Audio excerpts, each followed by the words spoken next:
Wir reden nämlich heute über einen Film, den der katholische Filmdienst so beschreibt: ein hartgesottener Horrorfilm, der mit einschlägigen Effekten zielstrebig auf ein bluttriefendes Finale zusteuert. Und das meinen die nicht als Werbung für den Film. Also wer den katholischen Filmdienst kennt, der weiß, die meinen das als Warnung.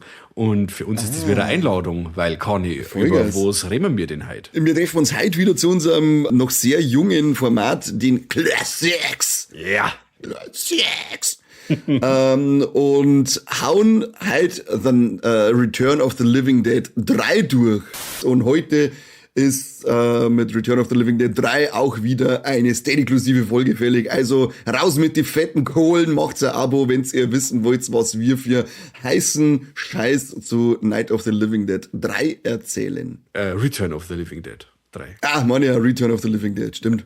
Und bei einem Unfall auf dem Motorrad, weil es ihm halt an der Nudel speit, das ist ja immer das Problem. Motorradfahren und Nudelspähen, sollte man nicht tun. Unterm Phone, fahrt's rechts ran und lasst euch schnell abmelken, aber macht es nicht unterm Phone, das ist saugefährlich.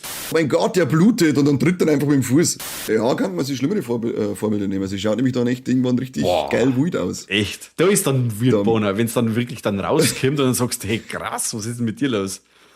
Krass, was ist jetzt mit mir los? Was machst du da unten? Und wenn ihr schon dabei seid und das Herz, dann schaut einmal bei den ganzen Social Medias vorbei, sucht's Viva la Movolution. Gebt uns ein Like und wie der Kani schon gesagt hat, vielleicht macht es einmal so ein Steady-Abo, ist nicht schlecht. Dann dürft ihr euch auch was wünschen. Vielleicht ist einmal so eine Classics-Folge dabei, die auf Eierkappen geht.